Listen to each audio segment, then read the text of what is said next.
오늘은요, 신앙의 명가를 세우려면 이라는 제목의 말씀을 가지고 함께 은혜 받기를 원하는데, 5월은 가정의 달이잖아요.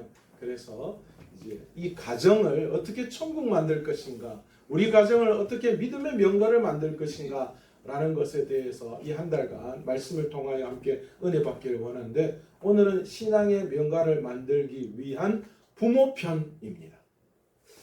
한국 이 방정환 재단과 연세대학교 사회발전연구소가 2025년 전국의 초등학교 4학년부터 시작해서 고등학교 3학년에 이르는 학생을 대상으로 설문조사를 실시했습니다. 제목이 2025년 한국 어린이 청소년 행복지수에 관한 국제적 비교입니다. 어렵죠, 그렇죠? 그러니까 우리는 쉽게 말하면 우리나라 학생들이 전 세계 OECD 이 가입국 중에 얼마나 행복을 느끼는가라는 거예요. 그런데 안타깝게도 조사했더니만 38개국 가운데 최하위더라라는 겁니다. 그런데 2009년부터 이 단체에서 협력해서 이 조사를 하고 있는데, 설문을 하고 있는데, 그런데 2009년부터 시작해서 지금까지 계속 하위예요. 변함이 없습니다. 그 이유를 봤더니만 학업 스트레스, 예전에는 이게 굉장히 높았대요. 그런데 점점 가족 간의 대화 부족, 그리고 요즘 들어서는 스마트폰, 인터넷 중독, 여기까지 계속 의존도가 높아지고 있더라라는 겁니다. 초중 고등학생 대상으로 10명 중에 7, 8명은 부모와의 갈등 때문에 가출을 해본 적이 있다라고 그렇게 설문에 답했어요. 놀랍지 않습니까? 그러니까 내 아는 아니기 때문에 모른다라고 할 수 있겠지만 지금 현실이 그렇답니다. 10명 중에 7, 8명은 잠깐이라도 집에 나갔다가 들어왔다. 저도 학교 다닐 때 집을 매일 나갔습니다. 저녁 되면 매일 들어왔어요. 나가면서 우리 엄마 우리 아빠는 이런 마음 많았거든요. 그런데 더 안타까운 거는 고등학생 4명 중에 1명은 그것 때문에 자살 충동을 느껴봤다라고 그렇게 조사 결과가 나왔습니다.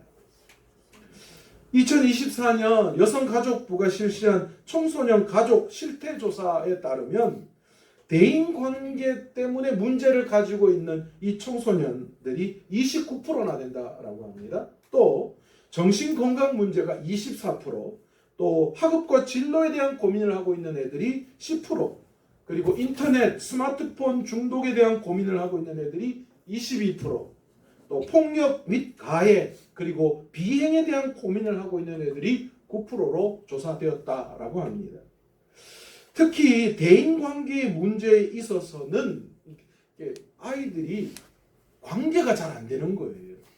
특히 이 대인관계의 문제에 있어서 가족 간의 소통 문제를 거론하고 있는데, 상당한 부분의 이 청소년들이 이 대인관계의 문제, 그러니까 다시 말해서 자기의 삶에 일어나는 여러 가지 문제에 대해서 부모와 상담하지 않고 친구들과 상담을 한다라는 거예요. 조사 결과에 의하면 이 친구와 상담한다라는 게 50%가 나왔어요. 그리고 어머니와 상담한다라는 게 30%. 그러니까 이게 심각하지 않겠어요? 어머니보다도 친구하고 그 문제를 상담하는 경우가 훨씬 많다는 거예요. 그런데 더 놀라운 것은 아버지와의 상담은 0.9%. 아빠하고는 말 안 하겠다라는 거예요. 특출난 아버지, 정말 100명 중에 1명 될까 말까 한 가정에서 아버지와 대화를 나누고 나머지들은 전부 다 다른 사람이다. 특히 50% 이상이 친구들과 그 문제를 해결한다라는 게 심각한 문제입니다. 그런데 안타깝게도 문제는 해마다 아이들이 이런 여러 가지 문제 앞에 내버려진 상태로 또 자기네들끼리 그 문제를 해결하려고 애쓰고 노력하고 있더라라는 거예요. 정작 도움을 받아야 할 부모 세대, 정작 도움을 받아야 할 어른 세대들에게는 도움을 전혀 받고 있지 않더라는 거죠. 왜 이런 현상이 나타나는 걸까? 사회학자들이 조사를 해봤더니만 이렇게 이야기했어요. 세대 간의 차이와 갈등의 심화 때문이다 라고 그렇게 이야기를 합니다. 여러분 우리는 이를 해석하기 위해서 좀 어려운 이야기를 해야 돼요. 수평 문화와 수직 문화에 대한 이해가 필요합니다. 세대 간의 갈등, 이 세대 간의 차이가 심화되어지는 그 상황들을 이해하기 위해서는 수직 문화, 수평 문화에 대한 이해가 좀 필요하다는 거예요. 제가 좀 어렵지만 최대한 쉽게 여러분에게 한번 설명을 해보겠습니다. 이 수직 문화라고 하는 것은 대대로 우리가 가지고 내려오던 그런 문화에 속합니다. 한 인종의 뿌리, 다시 말해서 아이덴티티, 우리 가정의 아이덴티티가 뭐냐라고 이야기할 때 지금까지 삶에서 많은 영향을 미치면서 전통적인 문화 속에 가지고 있었던 구성 요소들, 여러분 이것을 우리는 이 수직 문화에 속하는 것이다 라고 이야기하는데, 그래서 이 수직 문화 속에는 전통과 사상, 내면적 세계, 그리고 그래서 이런 것들로 말미암아 종교적인 성향이 수직 문화 속에 굉장히 많이 내포되어져 있다라고 학자들은 이야기를 합니다. 이 수직 문화의 가치들은 눈에 보이지 않는 비물질적이며 인간이 생각하는 형이상학적 부분들을 다루고 있다라는 거지요. 뭐 우리가 생각하는 이 수직 문화라고 이야기하면 아주 쉽게 상하관계 정도로만 생각을 합니다. 그래서 나위나 지위에 따른 상하 조직 사회, 우리는 그것을 그냥 단순히 쉽게 수직 문화라고 그렇게 이해하는데 그렇지 않습니다. 이 수직 문화에는 나이와 지위에 따른 상하 관계를 엄밀히 따지면 이야기하는 것이 아니라 그 상하 관계 속에서 존중을 강조한다는 거예요. 억지스럽게 어떤 것들이 아니라 나이에 따라서 지위에 따라서 그것들에 대해서 우리가 대우한다는 거죠. 쉽게 말하면 뭐예요? 어른은 어른으로서의 대우를 해주고, 선생님은 선생님으로서의 대우를 해주고, 직장 상사는 직장 상사로서 대우를 해준다라는 것이 수직 문화예요. 우리는 수직 문화 하면 윗사람이 밑사람한테 마음대로 그냥 어떤 걸 강요하고 강조하는 뭐 그런 것들로만 생각하는데, 여러분 이것은 잘못된 수직 문화입니다. 이런 수직 문화 속에서는 이 수직 문화는 개인보다는 집단, 그것을 훨씬 더 중요하게 여기고, 또 권위와 질서를 유지하는 것을 수직 문화에서는 굉장히 중요하게 생각한다라는 겁니다. 그래서 이 수직 문화의 장점은 사회적인 안정과 책임이 굉장히 명확하고, 그래서 이 수직 문화가 잘 발달되어 있는 곳에서는 질서가 또 사회적으로 안정된 모습을 보일 때가 참 많이 있습니다. 그러나 단점도 있죠. 개인의 자유와 창의성을 억압한다라는 그런 부분들도 사실은 나타나는 것이 사실입니다. 반대로 수평 문화는 어떨까요? 이 수평 문화는 이 수직 문화하고 반대되는 개념이에요. 오늘날 우리는 수평 문화라고 이야기할 때 뭘 이야기합니까? 평등, 자유, 그죠? 니랑 내랑 똑같지 않느냐, 뭐 이런 것들을 우리는 수평 문화라고 이야기해서, 이 수평 문화를 굉장히 아주 발전적인 문화로 생각하고 받아들이는 그런 경향이 있는데, 여러분 이 수평 문화에는 수직 문화가 보이지 않는 것에 대한 어떤 생각을 많이 하고 있다면, 수평 문화는 굉장히 직관적입니다. 보이는 것, 외형적인 것, 그것에 가치를 두고 있다라는 거예요. 예를 들자면 물질, 권력, 명예, 성, 외형적인 생김새, 유행, 입에 돌리는 인스턴트 같은 아주 자극적인 맛, 이런 것들을 전통보다도 훨씬 더 존중하는, 그래서 여러분 요즘 세대에 퓨전 요리라고 나오잖아요. 그게 뭡니까? 전통을 깨트리고 그래서 그냥 맛만 좋으면, 보기만 좋으면 되는 거 아닌가, 뭐 이런 형식들의 문화가 수평 문화예요. 나는 예전 이 개량된 한복도 마찬가지잖아요. 한복이 거추장스럽고 힘들다는 거예요. 그래서 어떻게 합니까? 다 싹둑싹둑 잘라내고 막 짧게 했던 걸 길게 하고 막 그렇게 변화를 주잖아요. 그게 뭡니까? 내가 편하면 된다라는 거예요. 내가 일시적으로 만족하고 쾌락적인 것들, 여러분 그걸 추구하는 게 여러분 수평 문화예요. 여러분 우리가 지금 착각하고 있는 게, 이 수평 문화가 개인의 자유와 또 평등에 대한, 또 민주적인 어떤 것들에 대한 그것을 담고 있다라고 생각하지만 여러분 그것은 여러분 사단이 우리에게 주는 착각입니다. 수평 문화는 일시적이고 쾌락적인 것, 자극적인 것 그것에 훨씬 더 노출되어 있는 것이 사실입니다. 그래서 이 수평 문화는 자유와 창의적인 그런 부분들에 있어서는 굉장히 장점이 되기도 하지만 그러나 안정적이지 못하고 또 일시의 만족과 쾌락을 주는 것이기 때문에 그래서 이 사회가 너무 빠르게 돌아가고 있고 또한 쉽게 실증을 내고 그래서 그러다 보니까 진리가 없어지고 왜곡되어지는 거.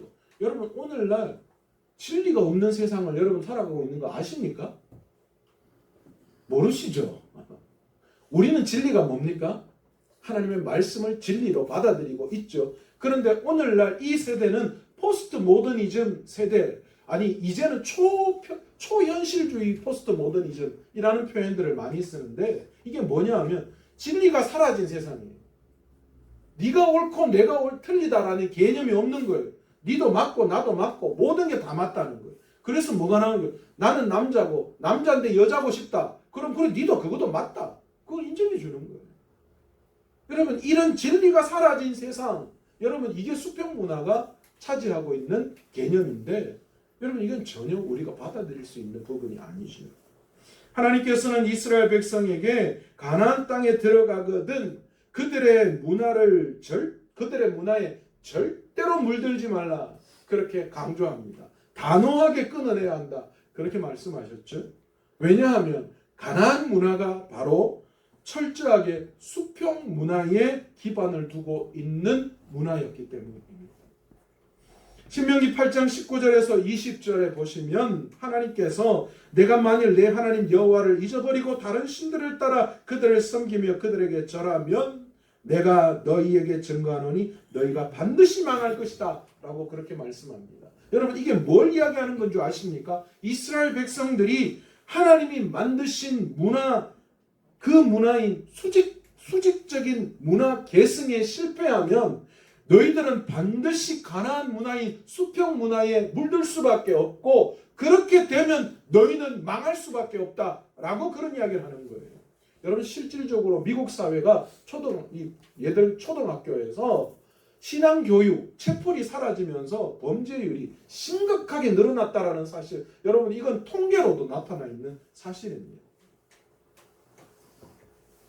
이 시대의 수평 문화는 일시적인 만족과 쾌락을 위해 만들어진 문화라고 이야기할 수 있습니다. 이러한 수평 문화에 물들게 되면 인간은 수직 문화를 잃어버리게 돼요. 왜 그럴까요? 수평 문화가 그만큼 자극적이거든요. 라면에 길들여진 아이들은 엄마가 해준 밥을 싫어합니다. 여기 있는 애들도 그럴 거예요. 우리 엄마 밥은 맛없고 밖에 나가서 사 먹는 밥, 편의점에서 삼각김밥이 훨씬 맛있고 라면이 맛있고 뭐 그렇게 이야기하는 친구들 많을 거예요. 그런데 진짜 몸에 좋은 건 뭐예요? 훈아, 진짜 맛있는 네 몸에 좋은 밥은 뭐야? 엄마가 해주는 밥. 객지생활 안 그래도 뭐 밖에 나갔다 보니까 자꾸 살이 찐다 하던데 저거는 헛살이에요. 엄마가 해주는 밥 먹고 살쪄야지 그게 좋은 살이에요.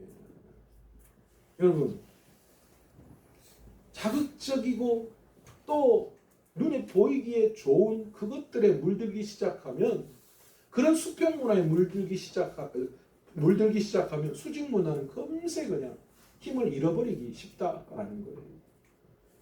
그래서 여러분 로마서 12장 1절에서 2절에는 사도 바울이 뭐라고 이야기하는 줄 아십니까? 하나님의 선하시고 기뻐하시고 온전한 뜻이 무엇인지를 분별하라 그렇게 말씀하시는 거예요. 너희가 세상 속에서 사도 바울도 수평 문화가 다 안 좋다고 이야기한 건 아니에요. 물론 문화에는 장단점이 있겠죠. 그러니까 너희가 좋은 것은 취하지만 그러나 너희가 그 수평 문화에 세상 문화에 절대로 길들여져서는 안 된다는 거예요. 그게 길들여지면 하나님의 만들어 놓으신 그 문화를 우리는 점점 배척하고 멀리할 수밖에 없기 때문이죠. 수평 문화에 젖은 사람은 환경의 지배를 너무나도 쉽게 받습니다. 왜요? 외형, 보이는 것, 감각적인 것, 그것에 물들어 있기 때문이죠. 반대로 수직 문화에 젖은 사람들은 환경의 지배를 크게 받지 않습니다. 왜요? 눈에 보이는 건 중요하지 않거든요. 우리의 머릿속에 생각하는 것, 우리가 가지고 있는 신앙과 믿음, 여러분 이것이 훨씬 더 그들의 삶에 더 중요하기 때문에, 그렇기 때문에 환경과 여건의 지배를 받지 않는다는 거예요. 내가 지금 힘들지만 하나님께서 나와 함께 하시면 이 힘든 것을 이겨낼 수 있다라는 형이상학적인 생각을 하기 때문이죠. 수평 문화에 물든 아이들은 대체로 불순종한 모습으로 나타나는 것이 사실입니다. 너무 안타깝습니다. 가정에서는 부모에게 대드는 것, 사춘기다 뭐다 해가지고 대듭니다. 그런데 여러분 아셔야 돼요. 사춘기보다 갱년기가 훨씬 무서워. 사춘기는 지나가지만 갱년기는 오래가. 저희 딸이 간호학과를 공부하면서 갱년기를 공부했나 봐요. 그래서 우리 아내한테 와서 엄마 마음껏 놀러 다니고 친구 계속 만나고 해. 갱년기 무섭대. 그런 이야기 하더라고요. 여러분, 이 수평 문화에 길들여지면 아이들이 싸나워져요. 부모 말에 순종하지 않습니다. 요즘 여러분 폐류나 이런 이야기 얼마나 많이 나요. 부모를 버리고. 참 희한한 세상이에요. 부모가 자식을 위해서 돈을 물려줬더니만 돈 딱 받고는 그냥 부모는 내몰라라 하고 던져버린대요. 그것 때문에 또 부모가 소송해가지고 유산을 다시 돌려받는 그런 뭐 법적 소송도 하고, 또 돈 안 준다고 부모를 때려 죽이는, 부모를 폭행하는 그런 일도 일어나고요. 세상이 왜 돌아가는지. 여러분 이거 이유가 뭡니까? 수평문화에 길들여졌기 때문에. 학교에서는 교사들이 학생을 무서워하는 지경에 이르렀어요. 애들이 수업 시간에 이런 말 하면 안 되는데 엎어져 자는데도 교사가 할 수 있는 말이 없어요. 요즘은 도리어 학교에서 학생들이 교사를 조롱하는 시대가 왔어요. 그런 영상 여러분 많이 보셨잖아요. 여러분 근간에는 더 독특한 현상들이 일어납니다. 옛날에는 뭔가 안 좋고 환경이 안 좋고 눌렸던 그런 애들에게서만 이런 현상들이 일어났는데 요즘은 그렇지 않더라는 거예요. 부유한 가정, 성적이 좋은 가정, 심지어는 기독교적인 가정에서 자란 아이들도 이런 문제들이 다반수적으로 일어나더라라는 거죠. 여러분 이러한 현상은 결국 수직 문화의 가치가 상실된 것이고 수평 문화의 범람으로 말미암아 나타나는 현상이다라고 이해할 수밖에 없습니다. 이러한 시대적인 상황 가운데 우리의 가문을 신앙의 명가로 세우기 위해서 우리는 어떻게 해야 할까요? 성경은 우리 가정이 어떤 선택을 하느냐에 따라서 결과가 판이하게 달라진다라고 분명하게 제시하고 있습니다.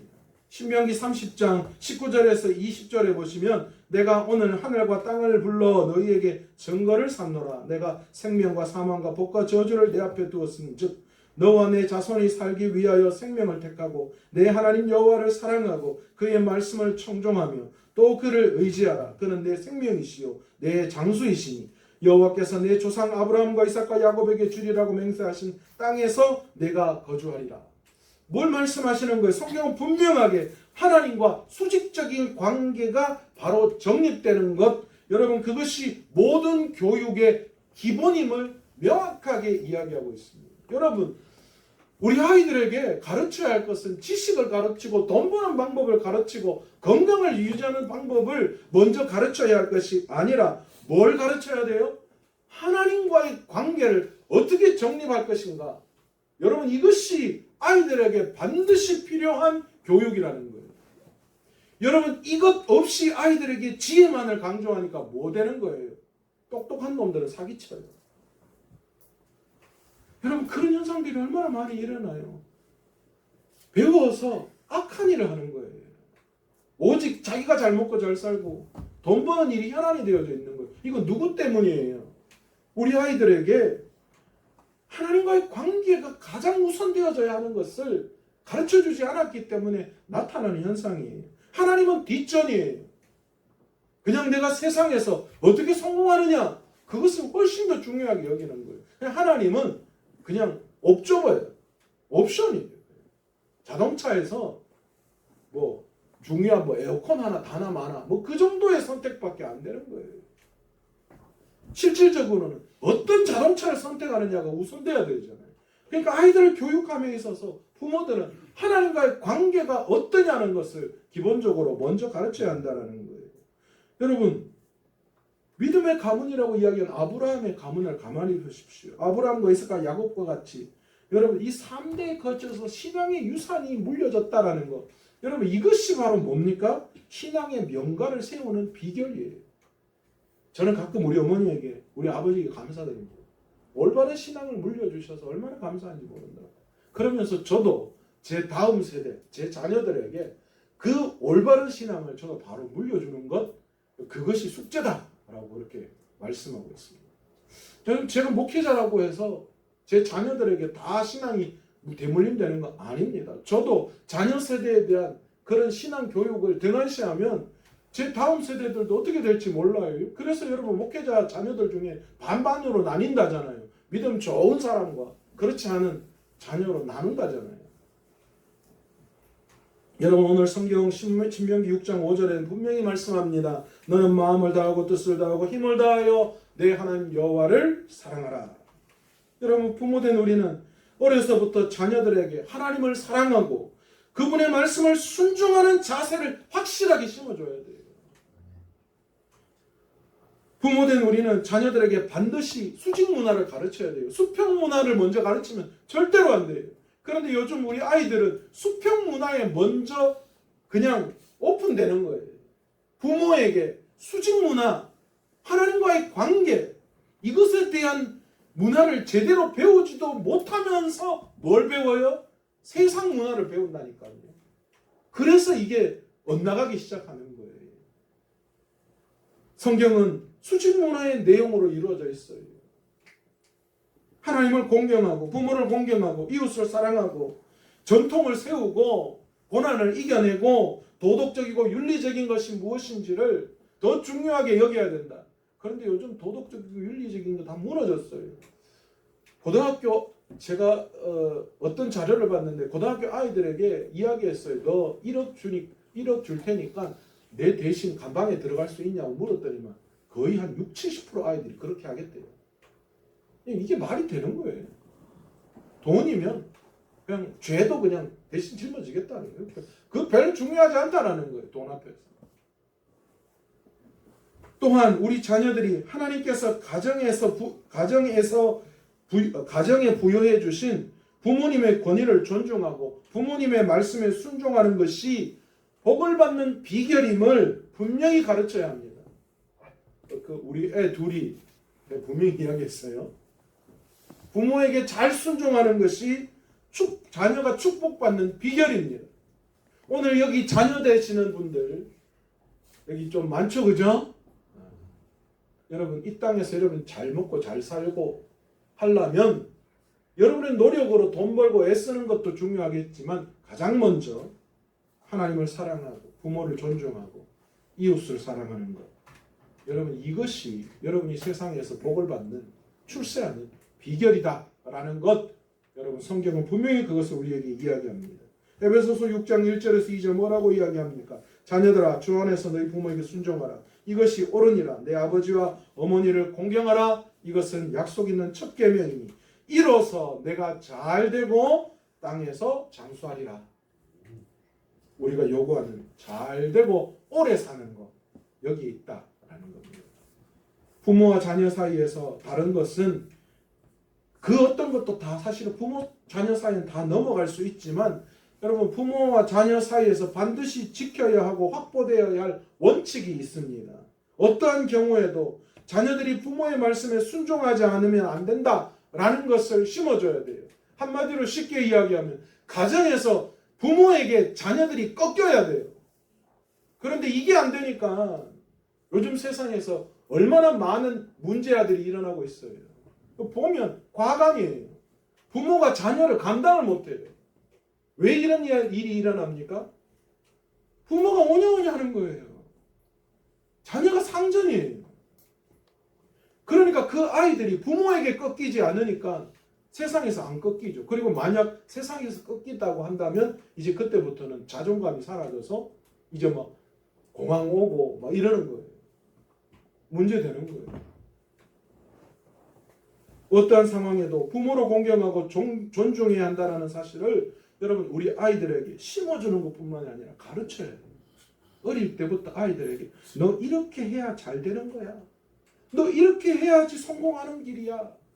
여러분 이게 무너지면 이게 제대로 안 되면 사망과 화를 초래할 수밖에 없습니다. 오늘날 이 사회가 그런 길로 지금 걸어가고 있잖아요. 하나님을 사랑하고 부모를 공경하는 것에 실패하면 학교, 직장, 사회에서 다른 권위를 인정하고 또 부모를 공경하지 않습니다. 이런 자녀들은 교회에 와서도 어른들에게 인사도 하지 않아요.